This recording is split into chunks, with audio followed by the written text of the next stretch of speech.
Hey hey hey, bonjour et bienvenue dans ce vlog numéro 2 sur ma chaîne YouTube. Un vlog hebdomadaire comme d'habitude, nous sommes toujours en Afrique du Sud, toujours dans une petite ville appelée Scarborough, toujours dans cette merveilleuse cabine qui dispose de cette vue merveilleuse là, vue sur mer, vue sur la plage qui est là, qu'on voit pas beaucoup. Il fait toujours beau aujourd'hui, c'est incroyable. Mais alors quel est le planning de cette semaine? Laissez-moi vous raconter ça tout de suite. Alors tout d'abord, je tiens à préciser qu'on est mercredi matin, je commence tous mes vlogs les mercredis matins, je ne sais pas pourquoi. Donc aujourd'hui et demain, on va avoir des journées assez calmes. Mon but, ça va être de résumer des livres, je vais vous montrer comment je fais dans mon système de prise de notes. Ça va être aussi d'aller au yoga, j'ai 1 ou 2 calls qui sont prévus. Sinon pas grand chose, ça ressemblera principalement au vlog de la semaine dernière, je suis toujours tout seul et ce depuis bientôt 22 jours. Je pense que j'ai vu aucun ami depuis 22 jours, tout seul dans ma petite cabine, c'est par choix évidemment, confronté à ma solitude et je kiffe ça. Néanmoins, ça va changer puisque vendredi, je vais rejoindre ma meilleure amie Manon Tournant qui revient en Afrique du Sud. On a passé 2 mois et demi ensemble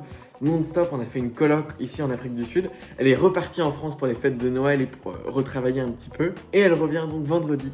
Ça va être trop chouette. Du coup, on passe la soirée ensemble, on va se faire un bon resto. Et le lendemain, normalement, on passe aussi la journée ensemble avec peut-être une pool party à la fin, on verra. Ce qui serait hyper cool, je sais pas si ce sera dans ce vlog-là ou dans le suivant, mais ce serait de faire une interview de Manon. Elle a tellement de trucs à raconter, elle est tellement intéressante et notre relation aussi est assez intéressante aussi. Donc je pense qu'il va y avoir une interview à un moment ou à un autre. Si c'est pas dans ce vlog-là, ce sera dans le suivant. Ensuite, je rentre chez moi donc dimanche et lundi, je commence mon yoga teacher training. Le concept, c'est que pendant 1 mois, je vais faire du yoga de 8h du matin jusqu'à 16h, un truc comme ça. Et à la fin de ce stage-là, j'ai le diplôme de professeur de yoga, ou plutôt le certificat par la Yoga Alliance, parce qu'il n'y a pas de diplôme d'état en France. Mais donc en tout cas, je serai certifié professeur de yoga à l'issue de ce stage. Ça va être super chouette. Et donc ça commence lundi prochain. Je vous donnerai mes débriefs évidemment quand je le fais. Mais il y aura probablement moins de trucs à filmer, moins de trucs à dire, moins de trucs à faire. Parce que je serai le plus clair de mes journées dans ce lieu incroyable. Et voilà, sinon c'est à peu près tout le planning de ces prochains jours. Si tout cela vous intéresse, alors regardez la suite de cette vidéo. Et n'oubliez pas également d'aller voir le premier vlog que j'ai déjà sorti sur ma vie ici dans cette cabine en Afrique du Sud. Parce que vous allez y découvrir quelles sont les routines que je mets en place, etc. Chose que je ne redétaillerai probablement pas dans cette vidéo. Par exemple, là vous ne savez pas que je viens de méditer et que je viens de prendre un petit déj face à la vue. Mais si vous aviez regardé le premier vlog, vous le sauriez parce que je fais tous les jours la même chose. Sur ce, j'ai envie de vous montrer comment je prends des notes. Donc on se retrouve directement sur mon ordinateur. Bon, ça fait 1 heure que je suis devant mon ordinateur et j'ai pas du tout commencé à encore faire les résumés de livres.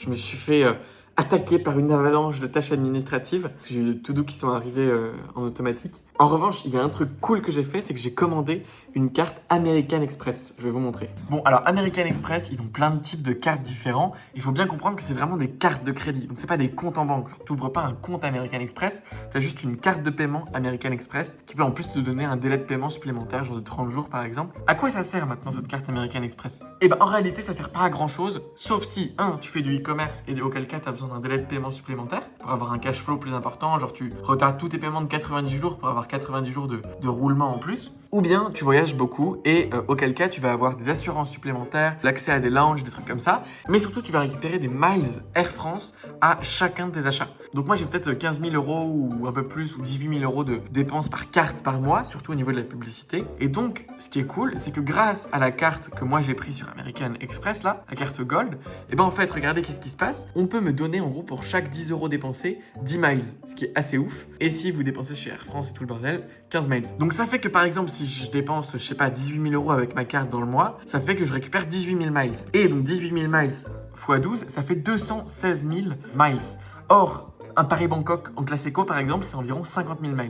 Donc, je peux faire un aller-retour Paris-Bangkok pour, en gros, la moitié de ça. Donc, je peux faire, en étant très généreux, 2 allers-retours Paris-Bangkok par an, quasiment gratuitement, en payant simplement un petit supplément, grâce à mes miles que je vais récupérer de ça. Donc, je trouve ça absolument merveilleux. Ça te coûte 230 € par an, et finalement, tu récupères peut-être, quand tu voyages un peu beaucoup, peut-être 1 000 € par an, en termes de voyage Air France quoi. Donc c'est plutôt pas mal et en plus de ça, ça te propose donc un différé, une protection des achats et un service d'assurance de ouf quand t'es en voyage, donc t'as même pas besoin de payer d'assurance supplémentaire la plupart du temps. Donc voilà, j'ai pris cette carte là et je pouvais pas le faire avant parce qu'il faut 1 an d'ancienneté d'entreprise et beaucoup trop d'argent. Donc avant je pouvais pas le faire mais là du coup je peux le faire, c'est absolument merveilleux. Voilà, donc c'était une petite astuce si vous avez une entreprise, que vous soyez auto-entrepreneur, entrepreneur individuel ou que vous ayez une société. Prenez cette carte là, ça vous coûte pas grand chose. en vrai par an et ça vous permet de voyager gratuitement si c'est un truc que vous souhaitez faire. Et si vous faites du e-commerce, intéressez-vous à la gestion de la trésorerie et du cash flow et vous verrez que c'est super intéressant de faire un débit différé. Auquel cas, prenez peut-être pas la carte Air France, mais prenez une carte classique qui vous donnera jusqu'à 90 jours, je crois, de débit différé. Donc c'est vraiment intéressant. Je vous dirai si ma demande a été acceptée et si c'est le cas, j'aurai une belle carte métal American Express en or. Ça va être merveilleux, vous allez voir. Bon allez, j'ai fini mes tâches administratives quasiment, donc on retourne directement à la prise de notes. Petit passage plus pratique de la vidéo, je vais vous montrer comment je prends des notes sur les livres que je lis sur Kindle, comment est-ce que je les importe grâce à un petit logiciel dans mon logiciel de prise de notes qui s'appelle Obsidian, et comment je structure ensuite cette note-là, comment je la déconstruis, comment je transforme cette note en plein de petits concepts indépendants que je vais pouvoir reconnecter à d'autres notes, c'est fabuleux. Si ça ne vous intéresse pas, alors jumpez à ce timecode là. Et en revanche, si ça vous intéresse au point que vous voulez mettre ça en place chez vous, rendez-vous dans la description, vous pourrez aller voir toutes mes méthodes sur la prise de notes et mon livre également, parce que j'ai écrit un livre, un best-seller d'ailleurs, sur la prise de notes. Donc si vous voulez aussi aller voir ce livre pour complémenter un peu ce que je vais dire dans cette vidéo, allez-y. Sinon mes formations sont évidemment le meilleur endroit pour apprendre tout ça. C'est parti sur l'écran de mon ordinateur. Alors, les livres que je lis la plupart du temps, comme je suis en déplacement H24 et que j'adore ça, je lis sur Kindle. Je ne lis pas sur le Kindle en lui-même, je lis sur mon iPad avec l'application Kindle sur mon iPad parce que c'est beaucoup plus rapide de défiler, c'est plus rapide pour retrouver une page que tu cherches, c'est plus rapide pour surligner, pour prendre des notes, bref, c'est juste mieux. Sauf quand tu lis de la fiction, auquel cas je trouve que les Kindle sont mieux. Et donc, comment je prends des notes dans un premier lieu sur les livres que je lis? Et ben en fait, c'est très simple, je viens simplement surligner les passages du livre qui m'intéressent, et une fois que j'ai surligné, je peux rajouter une note sur le surlignage si l'envie me prend ou non. Quand il y a des schémas, des trucs que je veux conserver, je fais des captures d'écran de l'image et ensuite je les intègre aux notes dans un second temps. Ensuite, je passe par une application qui s'appelle Readwise que vous voyez sur votre écran qui me permet en fait d'importer mes surlignages que je fais sur Kindle et sur Readwise Reader, qui sont donc Readwise Reader pour les articles et Kindle pour les livres. Et ça me permet d'extraire les surlignages de tous les livres que je lis sur Kindle et sur Reader, de les prendre et de les envoyer directement dans mon logiciel de prise de notes qui est Obsidian. Ce que ça fait, c'est que ça les envoie dans le dossier à traiter juste ici. Et vous voyez que là, j'ai toute ma liste de livres que j'ai lus récemment qui sont à traiter. Et ça les met du coup sous cette forme-là, avec la petite photo toute mignonne, et ensuite toute la liste des surlignages que j'ai fait sur ce livre en question. Et c'est là qu'en réalité commence le vrai travail, vous allez voir pourquoi. Bon, la première chose que je fais quand j'ai une nouvelle note dans mon système, c'est que je vais lui ajouter ce qu'on appelle des métadonnées. Donc en l'occurrence, je vais lui ajouter un modèle. Ce modèle-là, il va s'appeler note de livre. Et vous voyez que ça vient de m'ajouter quelques informations à compléter en haut. Donc la carte de contenu, c'est quoi? C'est la carte de contenu yoga, c'est le thème auquel ça se réfère principalement. Auteur, au niveau de l'auteur, je n'ai aucune idée de qui a écrit ce livre, ça doit être marqué sur la couverture. Au niveau des tags, donc un livre qui est résumé. Au niveau des notes liées, on va donc avoir Yoga Anatomy, Siddhartha, Inner Engineering of a Yoga. Et au niveau de la note, ce livre va remporter la note de 4 sur 5. Donc mes impressions sur ce livre maintenant, je vais les compléter tout simplement. On voit ensuite que là je suis censé mettre les concepts importants et ça va être ça la subtilité, je vais vous l'expliquer dans un instant. Cette photo là, on va la mettre juste là, comme ça rend la note un peu plus belle. Et ensuite, on va venir ajouter tout cela juste ici. Ok, et ensuite, donc l'idée principale de mon système de prise de notes, c'est donc de dire qu'on arrête de prendre des notes sur les thématiques ou bien sur les livres, mais on commence à prendre des notes orientées concepts, sur les concepts qu'on lit. Bah oui, parce que si on prend des notes sur un livre et qu'on laisse toutes nos notes dans la note de ce livre, le résultat des courses, c'est qu'on va jamais relire la note, on va oublier les concepts qui étaient dedans, et quand bien même on voudrait se rappeler d'un concept qu'on avait lu dans ce livre, on sait pas exactement où il est dans la note, on n'est pas agile pour le citer, on n'est pas agile pour le retrouver, bref, ça sert à rien. Et donc, les avantages de prendre des notes orientées concept, c'est que 1, je vais retomber super souvent sur le concept, parce qu'il est indépendant, je vais voir la note, je vais cliquer dessus, elle va être citée dans une autre note, du coup je vais cliquer dessus, bref, elle va être imbriquée dans plein de chemins logiques. Ensuite, je vais pouvoir la citer super rapidement, et surtout, je vais pouvoir la connecter avec d'autres notes qui viennent d'autres thématiques. J'ai, à la fin, des réflexions qui sont super riches. Par exemple, si j'ouvre cette note, une ancienne note du coup qui est déjà faite, vous voyez que cette note, elle a été extraite du livre Influence et manipulation de Robert Cialdini. Maintenant, cette note-là, c'est devenu un concept à part entière. Et ce qui est super cool, c'est que cette note-là, je lui ai rajouté des exemples qui viennent d'autres livres derrière. Au lieu d'avoir 2 fois le même concept expliqué dans 2 notes de livres différentes, non, là j'ai un même concept avec différents angles de différents livres. Je lui ai également mis des références, donc d'autres fois où j'avais entendu parler du concept de biais de confirmation dans d'autres livres, je lui ai ajouté. Par exemple, là j'ai un concept qui me vient donc de How to Take Smart Notes, ou juste ici, j'ai un autre exemple qui vient de la formation We Are Storytellers. J'ai également dans Factfulness un autre exemple. Je viens enrichir ce concept-là. j'ai également fait un lien avec un autre concept juste ici. Et si je me rends par exemple dans cet autre concept-là, je me rends compte que ce concept-là est également connecté à un autre concept, qui est lui-même également connecté à un autre concept, qui est lui-même également connecté, par exemple, à un autre auteur. Et cet auteur-là, il va également être connecté à d'autres auteurs, par exemple celui-ci. Et peut-être que ce sera également connecté à d'autres livres, qui seront également connectés à d'autres notes, et ainsi de suite, et ainsi de suite. Donc c'est super cool, ça nous permet vraiment de rentrer en profondeur dans les concepts qu'on lit, de les connecter, et d'arrêter de s'éparpiller en étendue à lire plein de trucs mais à se souvenir de rien, mais de réellement jouer avec les concepts et de créer de la valeur. Donc maintenant je vais vous montrer comment je passe de cette forme-là de notes, qui est simplement un ensemble de citations, à quelque chose comme ça, où donc il va y avoir plein de titres comme ça qui reflètent en fait le contenu de la note, à ensuite une note qui ressemblerait plutôt à ça, où du coup chaque concept est divisé et est mis dans sa propre note juste ici, que je peux ensuite citer de manière indépendante. Donc la première chose que je fais, c'est que je relis toutes les citations que j'ai prises, et je vois si c'est pertinent ou non de donner à ce concept sa propre note. Donc là par exemple, qu'est-ce que je viens de faire? Eh bien je viens de lire cette citation, et je voyais que dans cette citation, il me racontait la perspective historique du yoga. D'où est-ce que ça venait, qui est-ce qui l'avait créé, etc. Et donc tout ce que je me suis dit, c'est simplement, ok, donc là c'est une note sur le regard historique du yoga, et donc je viens de créer un titre devant ce concept-là, qui dit tout simplement que cette note-là porte sur le regard historique sur le yoga. Et ensuite, ce que je vais faire, c'est que du coup, je vais simplement résumer en mes propres mots ce que je comprends de cette citation-là, commencer l'apprentissage, et être sûr que j'ai bien compris le concept, en fait que je suis capable de le réexpliquer en mes propres mots. Vous voyez que là, cette citation donc, qui faisait un certain nombre de lignes, j'ai simplement résumé en résumant le concept à son cœur pour moi, qui est la phrase suivante: le but du yoga est de dissoudre le petit soi, l'esprit humain, le mental, dans le grand soi, le cosmos, the web of life, qui fait partie et qui construit et qui est en fait tout ce qui est autour de nous.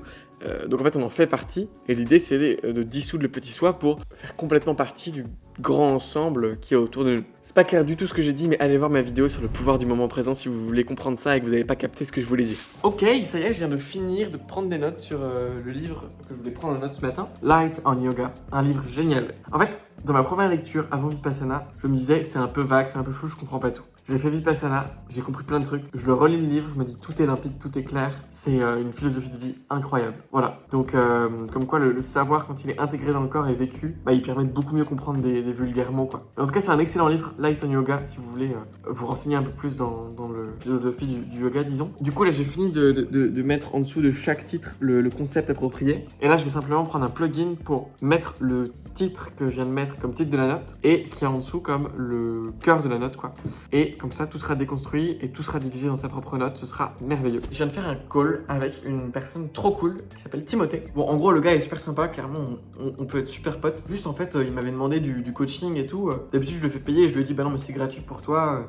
Si tu galères d'un point de vue business et tout, c'est que t'as pas beaucoup de thunes, donc y a pas de souci, on le fait gratuit. Ça marche pas pour tout le monde, hein, que pour les gens cool, ils avaient déjà acheté mes formations et tout, c'est une faveur. Non, et donc dans ce call-là, en fait, il est venu avec en gros tout son passé, toutes ses compétences, ce qu'il voulait faire et le fait qu'il avait besoin d'argent à court terme et ses projets un peu long terme. Et je lui ai dit, bah, en fait, arrête de vouloir faire du dropshipping, de l'e-commerce ou du montage vidéo à court terme, monte direct ton business et contacte un ou deux clients qui te ramèneront ton premier cash à court terme, quoi. Et au final, il est très probable qu'il monte un business sur le fait d'aider les créateurs débutants, ou même avancés d'ailleurs, à créer un trop bon setup vidéo, super smart en fonction de leurs besoins. Il leur fournit la liste de matos qu'ils ont besoin d'acheter, tout ce qu'ils ont besoin de savoir sur la création du studio, tout ce qu'ils ont besoin de savoir sur la création d'un calendrier édito et tout, bref, tout de A à Z.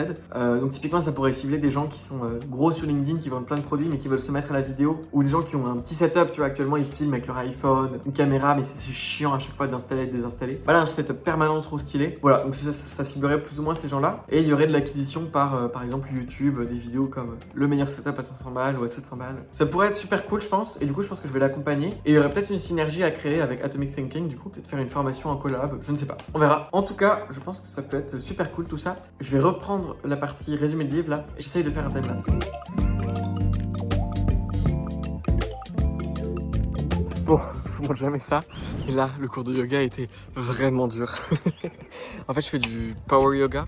C'est un yoga où en fait, tu es dans une salle qui est chauffée à 40 degrés. Donc déjà, c'est excessivement chaud. Et ensuite, c'est un flow vinyasa. Donc c'est une séance type, hein. Mais tu as une grosse session d'abdos au milieu et des flows qui s'enchaînent vraiment, vraiment rapidement. À la fin, j'étais mort. J'ai eu une trop cool sentiment de bliss avec de l'énergie qui circulait partout dans moi, des vibrations et tout. C'était trop cool à la fin, je suis resté genre 10 minutes sur mon mat, mais j'arrête pas de transpirer, toujours maintenant quoi. Ça fait 40 minutes que je suis sorti. Bon, on est actuellement vendredi et je dois vous avouer, j'ai rien tourné hier. C'était une journée complètement classique. En revanche, c'était quand même une journée vachement cool parce que j'ai fini de résumer tous mes livres. Je vais vous montrer tout de suite à quoi ça ressemble dans mon système de prise de notes. Sachant que vous pouvez retrouver toutes mes notes en ligne. Je sais pas si vous le saviez, mais je publie toutes mes notes au grand public pour faire évoluer les consciences de l'humanité. Voilà, si vous voulez lire toutes mes notes, n'hésitez pas. Et sinon, j'ai fait un super cours de yoga, une technique qui s'appelle Hot 26. Donc c'est 26 postures qui sont enchaînées avec 2 exercices de respiration et un petit échauffement au début. C'est vraiment cool. Du coup, tu maintiens les postures pendant genre 1 minute. Et c'est des postures qui font travailler beaucoup de force, d'équilibre. Et il fait 40 degrés dans la pièce. Donc c'est vraiment pas facile. Mais c'est un des styles de yoga qui a été le plus étudié, je pense, pour la vitalité en tout cas. Et la santé. Et voilà, sinon, autre truc, j'ai l'impression que mon corps ne régénère pas super bien entre 2 jours, alors que littéralement je mange super bien, je fais tout le temps du yoga vraiment sain. Et bref, dans tous les livres que je lis sur le yoga, il y a toujours une partie du livre qui me dit que déjà, en fait, la plupart des maîtres, en fait, ils ne dorment pas réellement, genre Bouddha, il passait 3-4 heures de ses nuits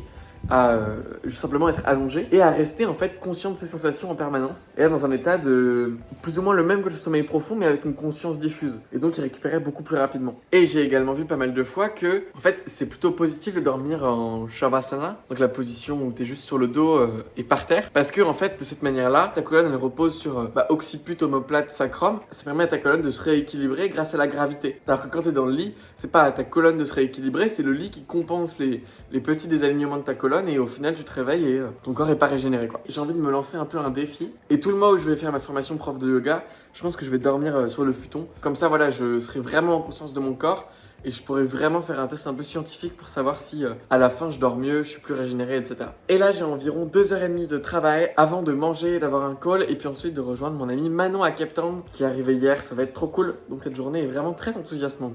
Je vous montre les notes rapidement et ensuite je taffe, c'est parti. Je vais donc résumer ces livres-là et à chaque fois qu'on est dans un résumé, ça ressemble à quelque chose comme ça. Donc on va avoir mes impressions globales au-dessus, un peu en mode book review, pour quand je relirai ma note dans le futur que je sache ce que j'en ai pensé à l'époque. Et ensuite tous les concepts importants qui sont déjà divisés comme ça. Donc là en l'occurrence un truc sur l'anatomie, donc il y a un mélange de photos, de textes, etc. C'est assez long, voilà, c'est tous les trucs à propos des muscles là, par exemple, le type de contraction musculaire. Et c'est quand même super condensé, il y a une densité d'informations relativement importante.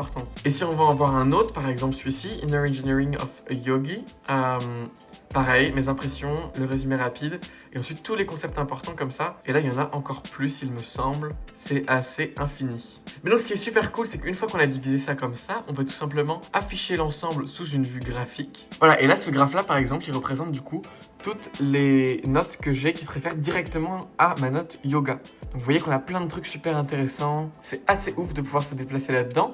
Et dans mon système, si je mets par exemple 2 niveaux de profondeur au niveau de mon graphe, et ben ça me permet de voir par exemple des notes d'autres livres qui pourraient être liées de près ou de loin à cette note-là. Voilà, donc c'est trop cool. Si vous voulez aller voir tout ça, venez sur mon site. Et ça d'ailleurs, c'est le blog de ma mère. Il est trop cool. Elle a documenté tout son parcours de reconversion en art-thérapie. Et maintenant, elle fait des ateliers d'art-thérapie et tout. Si vous voulez voir un peu ce qu'elle fait, vous inscrire, vous m'avez déjà vu en faire de l'art-thérapie dans le vlog précédent, bah c'est juste ici son site, c'est anne-lemaire.fr. Et j'en profite du coup pour vous rappeler que si vous voulez apprendre à faire le même système de prise de notes que moi, c'est fou, il est là, il est juste ici. Vous pouvez simplement cliquer là, et là vous aurez accès à une vidéo d'1 heure qui vous explique tout. C'est formidable, n'est-ce pas? Bon, et sinon là du coup je vais me faire une petite liste manuscrite sur mon iPad où je vais noter tout ce que j'ai à faire. Ensuite je vais mettre une musique techno-tonale pour être full focus. Et ensuite j'abattrai les tâches comme une machine parce que j'ai pas mal de to-do à faire et que j'ai pas beaucoup de temps. Donc on va pas chercher à faire des trucs créatifs là, on exécute. Timelapse.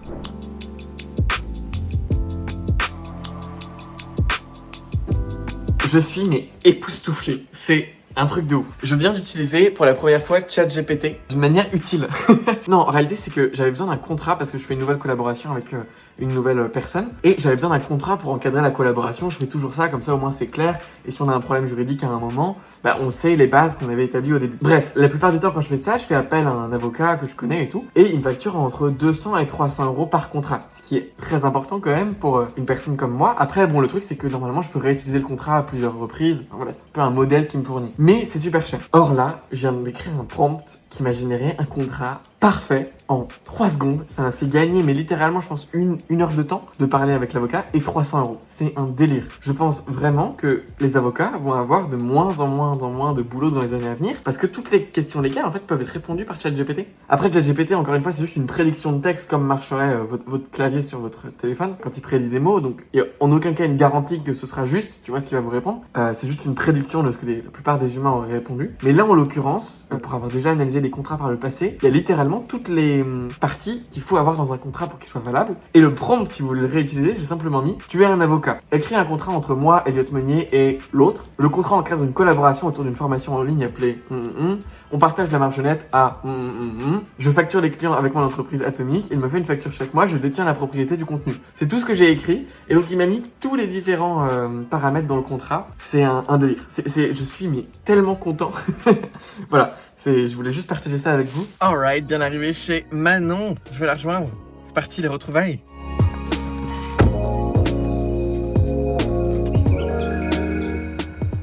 Hey, I would just like to enter the building. I don't know if I have the right number. I don't know, like, she gave me 8:05, but maybe it was 8:15. My friend is waiting for me in the lobby and I just need to get in. Mon dieu, cette scène était juste catastrophique, genre réellement. Je parlais à une dame, elle était en mode, mais vous parlez à qui en fait? Je dis, Manon Tournant? Non, non, vraiment pas.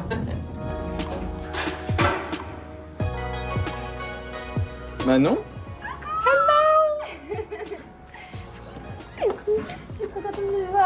Merci. En bas, en fait, genre tu peux pas. Il y avait pas le mec de l'accueil. Ouais. Du coup, j'ai appelé des numéros de chambre. J'ai mis 805. Ok. Et ça a sonné chez une meuf random, tu vois. Ah oui, c'était pas moi, j'ai pas d'interphone. T'as des filles? Comment ça se fait? Parce que je suis healthy. Ah waouh. Oui, j'en veux. On voit quand même la bouteille de vin en arrière-plan. Bah oui, tu sais. Et il y a des chips. Oh, viens, tu peux pas reposer tout ça dans le frigo là.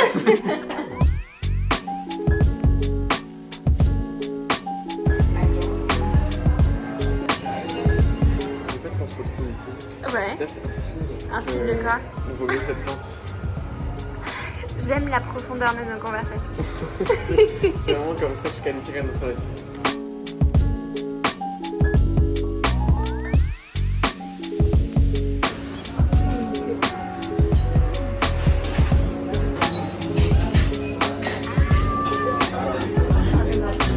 Bon, du coup j'ai passé la matinée avec Manon, c'était trop cool. Ensuite je suis allé dans son café et j'ai passé 5 heures dans ce café. J'ai lu un livre de Ken Wilber, c'était trop cool. Et là je vais méditer 1 heure dans la forêt. Il y a une forêt à Cape Town qui s'appelle la Newlands Forest. Elle est trop belle, donc vous allez voir, je vais peut-être filmer quelques trucs. Et ensuite je vais à une pool party à Cape Town aussi. Donc ça va être cool, vraiment une journée sociale pour reprendre un peu une vie normale après tous ces moments de solitude. Here we go, let's go States. Bon, j'ai marché un peu et je crois avoir trouvé un coin de la forêt relativement calme. On entend quand même encore la route. Peut-être là-bas. Sur ces rochers-là, là, on va voir. Est-ce que c'est pas ce qu'on appelle un caillou de méditation, là? Ok, je viens de finir ma méditation dans la forêt. C'était ouf. Beaucoup de vibrations, de dissolution, de très flowy. Et là, je me sens très connecté. Et beaucoup de connexion aussi aux éléments, genre aux roches, aux arbres. Il y a quelques années, quand je regarde en arrière, je me disais putain, ils sont tous ésotériques, les gens qui se connectent aux arbres et tout. Et en fait, c'est une réalité bien réelle, quoi. Que tu la regardes d'un point de vue empirique ou d'un point de vue spirituel, il y a des énergies et on peut s'y connecter. D'ailleurs, je vous invite à regarder, si vous voulez en savoir plus là-dessus, un super article de Ken Wilber où il parle justement des énergies et comment est-ce qu'on peut les voir d'un point de vue rationnel, combiner en fait l'Occident, l'Orient, les traditions anciennes et nouvelles, et comment tu mets ça dans une carte cohérente. C'est assez intéressant, je vous mettrai le lien en description, c'est un PDF gratuit avec une série de 11 podcasts, je crois. C'est assez ouf. Là, je ressors dans le monde réel.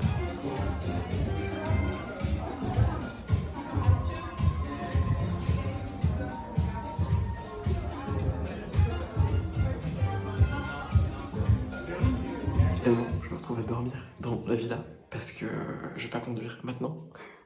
Et du coup, je suis dans la suite, la merveilleuse suite, quoi. C'est une des maintes chambres. Mais regardez-moi ça, c'est fou. Quelle vie. Bon, il est officiellement lundi matin, il est 6h. Je m'apprête à aller à mon premier jour de formation pour devenir prof de yoga. Ça va être super cool, je pense. En revanche, c'est pas super beau, pas mal de nuages, mais bon. Et du coup, j'ai rien filmé hier soir après être parti de la villa, etc. Parce que j'ai eu une journée on ne peut plus classique. Je suis passé faire des courses, prendre de l'essence, je suis revenu. Et ensuite, j'ai eu une journée où j'ai appelé mon père, ma mère, ma soeur, et où le reste du temps, j'ai fait soit des mails, de la compta, de l'administratif, soit j'ai juste regardé des vidéos YouTube en boucle. Donc vraiment pas intéressant, mais en espérant que j'aurai des trucs à vous raconter sur ces journées de yoga. Et ben on se revoit peut-être plus tard si je pense à faire des plans là-bas, et sinon, ce soir.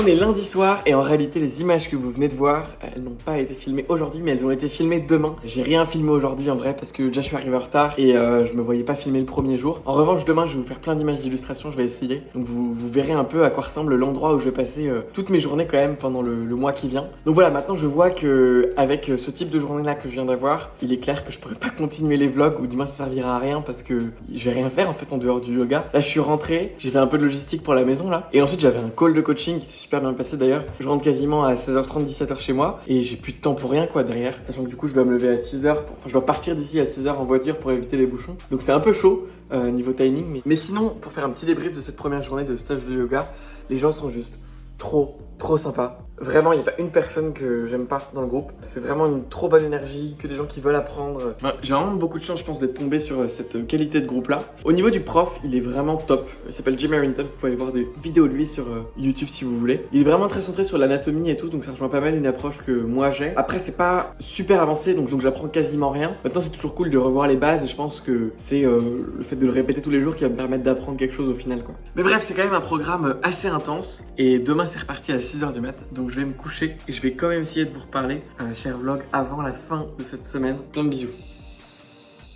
Je vais pas vous mentir, on est déjà mercredi, c'est donc la fin de ce vlog. C'est d'ailleurs le dernier plan de ce vlog. En fait, je me suis fait complètement dépasser par l'intensité de mon programme de teaching du yoga. J'avais pas réalisé le volume horaire que ça représentait.